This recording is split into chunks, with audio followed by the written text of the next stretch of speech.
दिनै जोङो खाम्फा बरगयारी सार बिथांखौ जोंनि पार्टियावनो फैफिननायखौ जोङो मस्ट वेलकाम खालामो।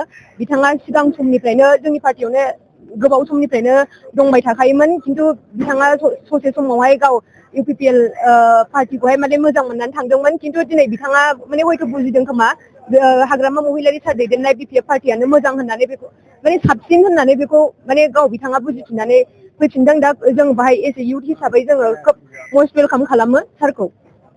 इउथनि थाखाय जे खामानि मावगासिनो हाग्रामा सारा।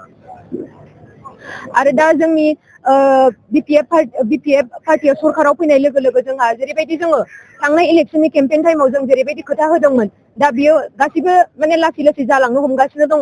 दिनै बेनि प्रमानखौ माने रायजो राजाफ्रानो बुंनानै होनो हायो आरोना। जोङो इउथफोरनि थाखायबो जोङो 100 crore खोथाखौ जों होनबोबाय थादोंमोन, सासेयाव 2 लाख खरि होनाय। दा बेखौबो जोंनि BTCनि लाइमोनफोरा मोननो हादों। दा माने जोङो बेखिनि समाव जोङो होजोबनो हायाखैब्लाबो नोंथांमोना जाहाथे बुजिनानै उननि समावहाय माने नेनानै थायो आरो जोङो लासै लासैनो फैबाय थानाय बोसोराव जोङो बे 2 लाख जोङो बे इउथफोरनो राननानै होनायखौ बेखौ होगोन आरो। बेरेखा हान्जानि माखासे दैदेनगिरिफोरा BPFनि दैदेनगिरिफोरा बे 2 लाखनि बेलायावहाय गार्लफ्रेन्ड बयफ्रेन्डफोरनो रानलायना जादों होनना बुङो। बे बेलायाव मा फोरमायगोन? बियो नङा, एकदम माने मिसा खोथा आरो। जोङो बेवहाय जोंहा माखासे रुल्स एन्ड माने कन्डिसन दङ।